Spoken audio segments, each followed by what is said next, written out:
ఆదికాండము 15వ అధ్యాయము.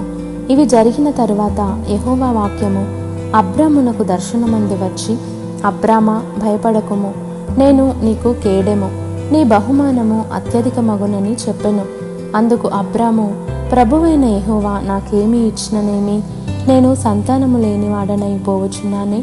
దమస్కు ఎలియేజరే నా ఇంటి ఆస్తికర్తయగును గదా.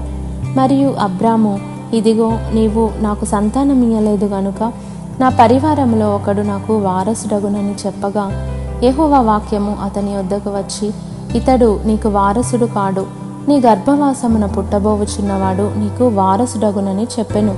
మరియు ఆయన వెలుపలికి అతని తీసుకొని వచ్చి, నీవు ఆకాశము వైపు తేరి చూచి నక్షత్రములను లెక్కించుటకు నీ చేతనైతే లెక్కించుమని చెప్పి, నీ సంతానము అలాగవునని చెప్పెను.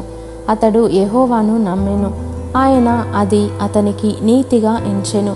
మరియు ఆయన, నీవు ఈ దేశమును స్వతంత్రించుకొనున్నట్లు దాన్ని నీకిచ్చుటకు కల్దీయుల ఊరను పట్టణంలో నుండి నిన్ను యువతలకు తీసుకొని వచ్చిన యెహోవాను నేనే అని చెప్పినప్పుడు అతడు, ప్రభువైన యెహోవా, నేను దీన్ని స్వతంత్రించుకొనేదనని నాకెట్లు తెలియననగా, ఆయన, 3 ఏండ్ల పెయ్యను, 3 ఏండ్ల మేకను, 3 ఏండ్ల పొట్టేలును, ఒక తెల్ల గువ్వను, ఒక పావురపు పిల్లను నా యొద్దకు తెమ్మని అతనితో చెప్పెను.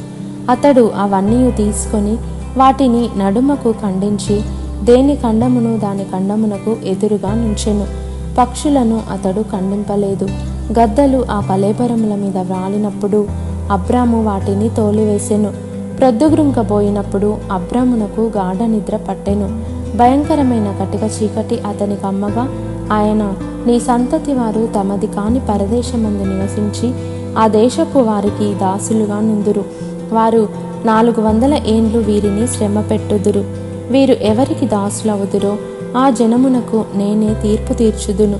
తరువాత వారు మిక్కిలి ఆస్తితో బయలుదేరి వచ్చెదరు. నీవు క్షేమముగా నీ పితరుల యొద్దకు పోయెదవు. మంచి వృద్ధాప్యమందు పాతిపెట్టబడుదువు. అమోరీయుల అక్రమము ఇంకనూ సంపూర్ణము కాలేదు గనుక నీ 4వ తరము వారు ఇక్కడికి మరలా వచ్చేదరని నిశ్చయముగా తెలుసుకొనుమని అబ్రాముతో చెప్పెను. మరియు ప్రొద్దుగ్రుంకి కటిక చీకటి పడినప్పుడు రాజుచున్న పొయ్యియు అగ్నిజ్వాలయును కనబడి ఆ ఖండముల మధ్య నడిచిపోయెను. ఆ దినమందే యెహోవా ఐగుప్తు నది మొదలుకొని గొప్ప నది అయిన యూఫ్రటీసు నది వరకు ఈ దేశమును, అనగా కేనీయులను, కనిజ్జీయులను, కద్మోనీయులను, హిత్తీయులను, పెరిజ్జీయులను, రెఫాయీయులను, అమోరీయులను, కనానీయులను, గిర్గాషీయులను, యెబూసీయులను నీ సంతానమునకిచ్చి ఉన్నానని అబ్రాముతో నిబంధన చేసెను.